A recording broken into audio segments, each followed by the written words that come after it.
आज की वीडियो में हम शेयर मार्केट के ऊपर बात करने वाले हैं। इससे पहले शायद आपने YouTube में बहुत सारे शेयर मार्केट की वीडियो देखी होंगी, पर YouTube में किसी ने इतने ज़्यादा कठिन भाषा का इस्तेमाल किया होता है तो कहीं वो सेटिस्फेक्शन नहीं मिल पाती है और फिर बहुत सारे डाउट भी रह जाते हैं। पर यकीन मानिए, आज की वीडियो के बाद आपको कोई शेयर मार्केट की वीडियो देखने की जरूरत नहीं पड़ेगी।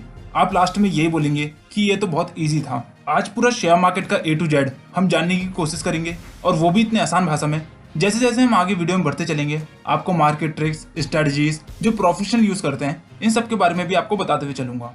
यहाँ पर बहुत लोग कहते हैं कि हमें तो शेयर मार्केट का एस भी नहीं आता, हमें तो सेंसेक्स निफ्टी के शब्दों से ही डर लगता है कि कहीं इनमें पैसा इन्वेस्ट करेंगे और डूब ना जाए। पर मैं आपको यहाँ पर बताना चाहता हूँ कि आपने पहले जितना कम सीखा होगा उतना ही अच्छा है, क्योंकि इस वीडियो के बाद ये निफ्टी, सेंसेक्स जैसे शब्द आपके लिए मामूली शब्द रह जाएंगे।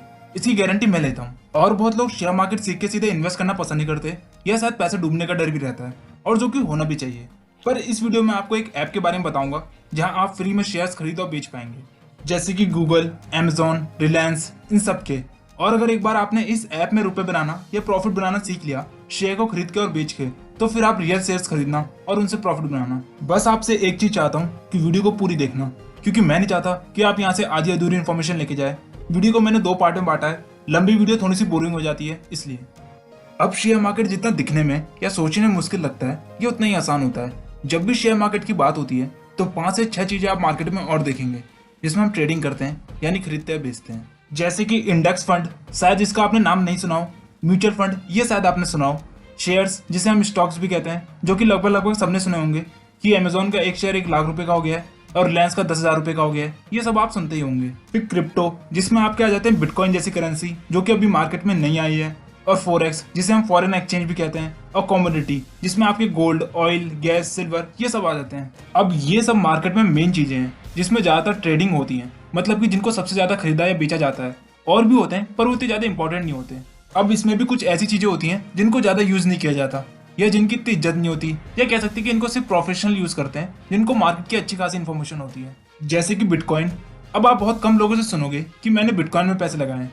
वैसे ही आपके दूसरे आते हैं फॉरेक्स, जिसको हम फॉरेन एक्सचेंज भी कहते हैं। इसमें करेंसी के ऊपर ट्रेड होता है, यानी रुपए कितना गिरा डॉलर के मुकाबले, या पौंड कितना गिरा डॉलर के मुकाबले, ये सब चीजों में ये ट्रेड होता है। अगले आते हैं कमोडिटी, जिसमें गोल्ड वगैरह आ जाते हैं। आपने ये तो सुना होगा कि मैंने सोना खरीदा है, पर शायद ये बहुत कम सुना होगा कि मैंने सोने के प्राइस पे शेयर मार्केट में पैसे लगा रहा हूँ। तो अब आपके बचते हैं मेन 3 चीजें, जो कि है शेयर्स यानी स्टॉक्स, म्यूचुअल फंड और इंडेक्स फंड। अब ये तीनों है मार्केट के पॉपुलर खिलाड़ी, जहां लोग दबा के प्रॉफिट भी कमाते हैं और लॉस भी, और जिनको हम आज बहुत सरल भाषा में समझने की कोशिश भी करेंगे। अब यहाँ पर म्यूचुअल फंड और इंडेक्स फंड एक तरह से भाई जैसे होते हैं, और यहीं पर आपका निफ्टी और सेंसेक्स जैसे शब्द का यूज भी होता है। पहले हम ये निफ्टी और सेंसेक्स जैसी बला को समझ लेते हैं, ये क्या होती है।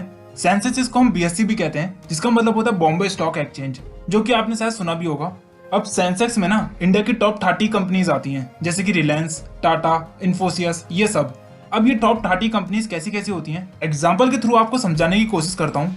यहाँ एक मेन रोल और आता है सेबी का। सेबी पूरे शेयर मार्केट को कंट्रोल करती है, जैसे RBI सारे इंडिया के बैंक को कंट्रोल करती है, सेम वैसे ही सेबी पकड़ती है हर फील्ड से एक टॉप कंपनी। जैसे कि इंडिया में पेट्रोल के मामले में कौन है, रिलायंस। वैसे ही स्टील और व्हीकल्स बनाने में कौन है, टाटा।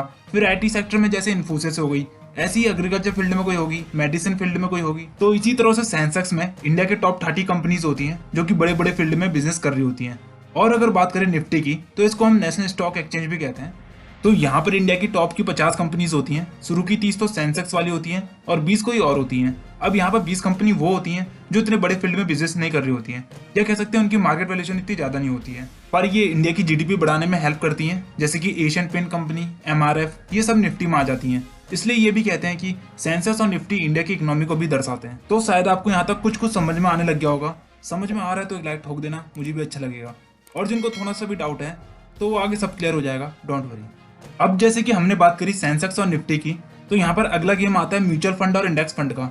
इनको भी आपको आसान भाषा में समझाने की कोशिश करता हूँ। कुछ नहीं होते ये। इंडेक्स फंड हम ज्यादातर यूज करते हैं अपने रिटायरमेंट के लिए, यानी 40 से 60 साल के लिए। और म्यूचुअल फंड हम यूज करते हैं उसे थोड़े से कम पीरियड के लिए, यानी 5 से 20 साल के लिए। इन दोनों की ट्रेडिंग करने के लिए, यानी खरीदने और बेचने के लिए हम यूज करते हैं निफ्टी और सेंसेक्स का डेटा। अब इनको थोड़ा डिटेल में समझते हैं। इंडेक्स फंड हम देखते हैं सेंसेक्स के उससे, यानी जैसे कि आपको 50 सालों का सेंसेक्स दिख रहा होगा। अब यहाँ पर 2008 में इकोनॉमिक क्राइसिस आए थे, मतलब इकोनॉमी बुरी तरह से गिरी थी। अब इकोनॉमिक किन चीजों के बेस पे देखी जाती है कि इकोनॉमी ग्रो कर रही है या लॉस में जा रही है। सेंसस के बेस पे देखी जाती है, यानी इंडिया के टॉप 30 कंपनीज के प्रॉफिट और लॉस के बेस पे देखी जाती है। अगर आप अभी रिसेंटली का देखोगे यानी 2020 का देखोगे तो इकोनॉमी बहुत ज्यादा डाउन हुई है कोरोना वायरस की वजह से। अब क्योंकि हर कंपनी बंद हो चुकी है, प्रोडक्शन कहीं हो नहीं रहा, तो सेंसेक्स भी बहुत ज्यादा नीचे गिरा है। पर अगर आप देखोगे कि सेंसेक्स छोटे से पीरियड ऑफ टाइम के लिए नीचे गिरता है, फिर से प्रॉफिट पे दोबारा आ जाता है, क्योंकि अगर आप इंडेक्स फंड में इन्वेस्ट करते हो तो वो आपका सारा पैसा इंडिया की टॉप 30 कंपनीज में लगाते हैं, जो कि बड़ी कंपनीज होती हैं और ज्यादा प्रॉफिट में रहती हैं और बहुत कम रिस्क होता है इनमें। अब अगर रिलायंस बेकार परफॉर्म करती है या वो लॉस में जाती है तो वो सेंसेक्स से हट जाएगी और उसकी जगह कोई और कंपनी लिस्ट हो जाएगी जो अच्छा परफॉर्म कर रही है। इसकी वजह से इंडेक्स फंड में रिस्क ना के बराबर होता है। तो अगर आप लॉन्ग टर्म में देखोगे तो सेंसेक्स हमेशा प्रॉफिट में गया है। इसलिए लोग क्या करते हैं, जब कोई बच्चा पैदा होता है तो उसके नेम से इंडेक्स फंड में इन्वेस्ट कर देते हैं। कुछ भी अमाउंट से कर सकते हैं, कोई 1 लाख से करता है, कोई 20,000 से, कोई 50,000 से। और फिर जब उस बच्चे की रिटायरमेंट एज आ जाती है, यानी जब वो 50-60 साल का हो जाता है, तो वो पैसा 10 से 15 करोड़ तक बन जाता है या उससे ज्यादा भी, डिपेंड करता है कि कितना इन्वेस्ट करा था।